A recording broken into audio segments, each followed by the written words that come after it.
பின்னணி பாடகி சின்மயி பெண்களுக்காக குரல் கொடுக்கறதுல எப்பவுமே முதல் ஆளா இருப்பாங்க. அப்படிதான் இப்பவும் பெண்களுக்காகவும் பெண்கள் பாதுகாப்புக்காகவும் பொங்கி எழுந்து பரிதாபங்கள் டீமையும் ரோஸ்ட் பண்ணி இருக்காங்க. சில வாரங்களுக்கு முன்னால கேரளால பேருந்து கூட்ட நெரிசலை பயன்படுத்தி தன்னை பாலியல் நோக்கத்தோட சீண்டியதா பெண் ஒருத்தவங்க சமூக ஊடகத்துல வெளியிட்ட வீடியோ அதிர்ச்சியை ஏற்படுத்துச்சு.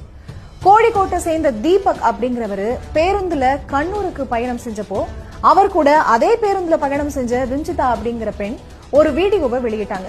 அதுல தீபக் பேருந்துல தன்னை பாலியல் ரீதியா துன்புறுத்தினதா குற்றம் சுமத்தி இருந்தாங்க. இந்த வீடியோ சமூக ஊடகங்கள்ல வைரலானதை அடுத்து மன உளைச்சலுக்கு ஆளான தீபக் தன்னோட வீட்டுல உயிரமாச்சுக்கிட்டாரு. இதையடுத்து தீபக்கோட